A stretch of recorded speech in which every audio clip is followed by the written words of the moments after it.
Mr. Zeldin, the next question is for you, and it concerns the controversial Common Core curriculum. I was going to ask you support it, but you said in your opening statement you do not.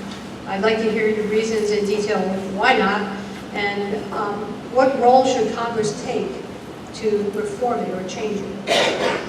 I support higher standards. I don't believe that Common Core is the answer. I wrote the legislation up in Albany to stop Common Core in New York State. We had about a dozen co-sponsors, both Republicans and Democrats. You have standards that are created on a national level, tests that are created at state level, curriculum set at local school districts, and nobody's talking to each other. You have a tone-deaf commissioner right now at the state education department. You have teachers teaching to the tests, but not even teaching to the right tests because they don't know what the tests are going to look like.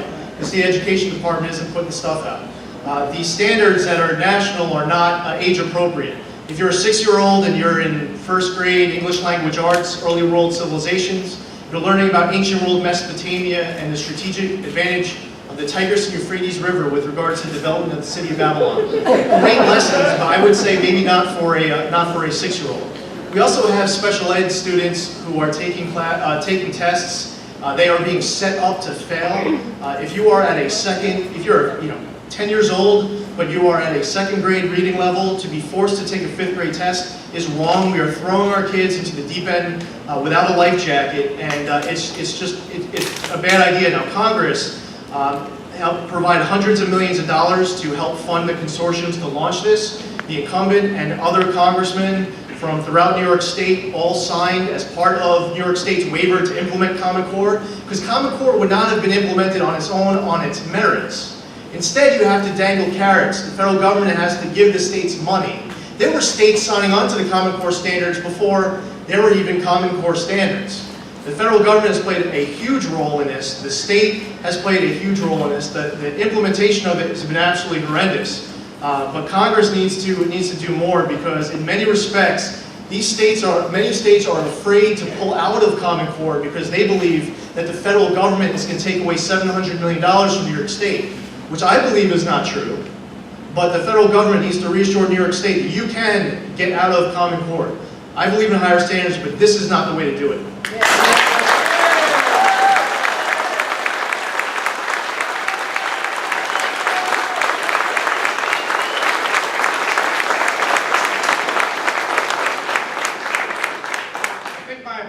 Set the indoor record for the most misstatements of fact in a 3-minute answer.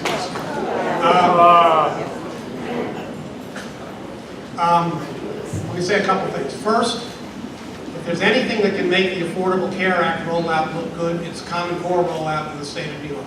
It's been atrocious. And that's on the state. It's not on the federal government, it's on the state. Common Core needs to be fixed, but Common Core should not be thrown out. Let me give you a couple of things. First off, he talks about the role that Congress played. Congress did not play. Congress funded something called Race to the Top, which 19 states have received. 44 states have adopted Common Core standards. So to suggest that Race to the Top was the bribe that got states to accept Common Core is belied by the facts. Because 44 states have adopted Common Core, only 19 of them got money. There are 6 states that got No Child Left Behind waivers without adopting Common Core. So again, there is no federal mandate that states accept Common Core either to get Race to the Top money or to get No Child Left Behind waivers. I respect my opponent's passion on this issue, I really do. What I don't understand is, since he feels so strongly about it, why he's walking off the field. The fight on Common Core is in the states. It's not in the Congress. The state of New York, the regions of the state of New York adopted Common Core. The Congress has no authority over the regions of the state of New York. The state education department is the element that implemented Common Core, and as I said, they did an atrocious job. It was originally developed by the National Governors Association, that's states. It was also developed by the Council of Chief State School Officers, that's states. Now, I know he wants to put it onto the federal government, because I know he wants to make it an issue in this campaign, because he thinks it's a wedge issue, but he's walking off the field by thinking that he can affect it in the Congress.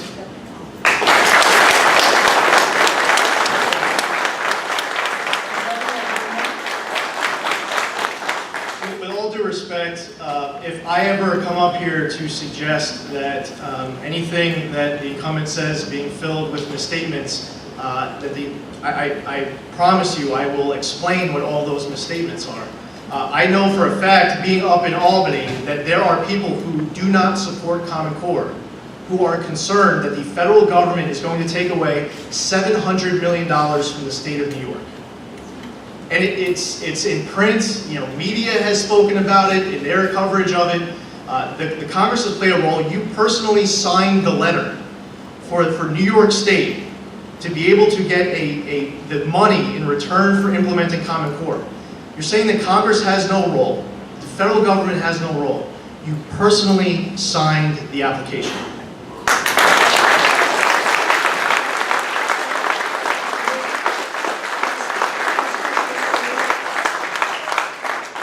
And it's regarding helicopter noise on the North Fork. People, as you know, on the North Fork have been complaining about increased helicopter traffic and noise for years now. You and Senator Schumer recently came out in support of a route that would require helicopters to stay over water on the way to East Hampton Airport by flying east around Orient Point and across the bay of East Hampton's airport. Forgive me, but over the years there's been a lot of talk and not a lot of relief for a whole lot of people. In fact, for some people on the North Fork, it's gotten markedly worse. Isn't there anything that can be done to resolve this once and for all?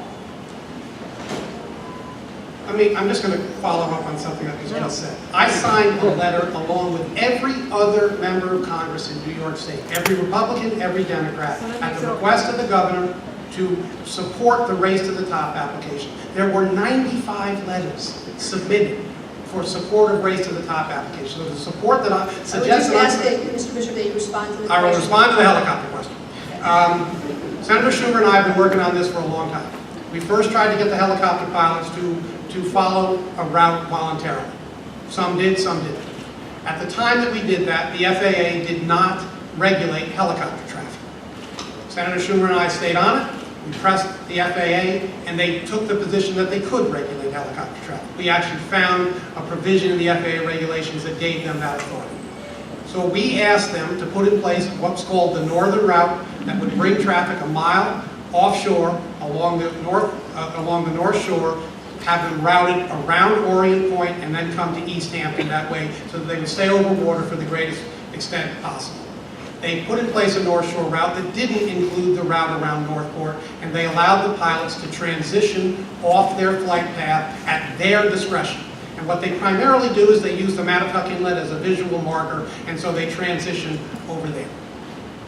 Senator Schumer and I went back to them this past summer and asked them again to regulate it so that it would go around Orient Point. Again, they would not do so. I joined 32 or 33 other elected officials. I see Sean Walter in the back. Sean and I signed this letter that asked that they put in place a southern route so that there would also be routing of helicopters along the Atlantic coast. They would come in over Georgia Pond, and then they would again land in East Hampton, but over water to the greatest extent possible. They have not granted that yet. Now, the solution here lies with some modification to the routes that the FAA has promised us that they are working on. They've heard us. They know how severe the problem is. But it also rests with East Hampton. East Hampton loses some of the assurances, or is free of some of the assurances that they've given to the FAA over the last several years. And starting on January 1st, 2015, they will be empowered to make more decisions regarding the operation of their airport. What flights they allow, how many they allow, what times that they allow, and they will be able to regulate traffic in and out of the airport in a way that right now they don't have the capacity to do. So I believe that a combination of the North Shore route, extended around Orient, the South Shore route, bringing them in over Georgia Pond, and modifications to what East Hampton can do to their airport, and they're on board with this, will ultimately give us a situation that is much better than the one we have now.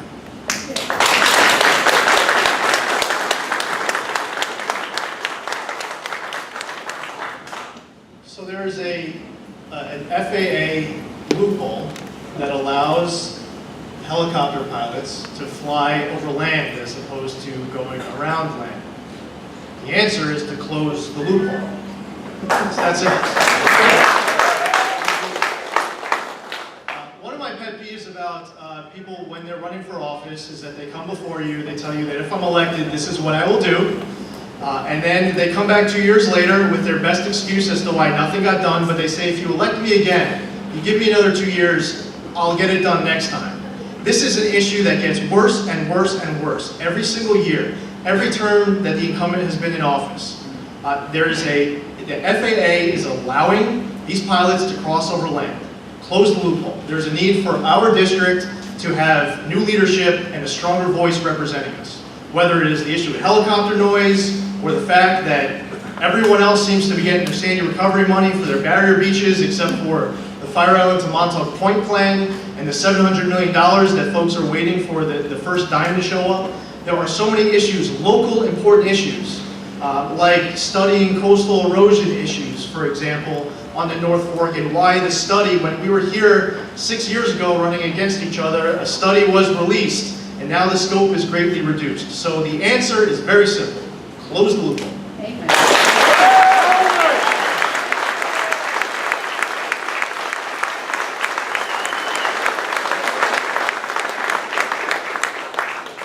If the loophole existed, we'd close it. There is no loophole. I don't know what he's talking about. FAA, there is no loophole, folks. The FAA regulates helicopter traffic. They determine routes, and the first time that they've ever regulated helicopter traffic is the North Shore route. Prior to that, there was no regulation of helicopter traffic. It was the Wild Wild West. They could do whatever they wanted. So we've made some progress, and we've solved some of the problems for all of Long Island. We still need to deal with the Eastern Long Island problem we're trying to solve. With respect to Sandy, he knows that the reason there's no sand going on the beach right now at Smith Point Park is because the Audubon Society of New York stepped in, got a temporary restraining order to block the project that had been approved by every level of government and every stakeholder, and that today that TRO was extended till December. So it's disingenuous of him to suggest that there's no sand going on the beach at Smith Point Park because of me. There's no sand going on the beach at Smith Point Park because of the Audubon Society and the federal That's judge. time, Mr. Bishop.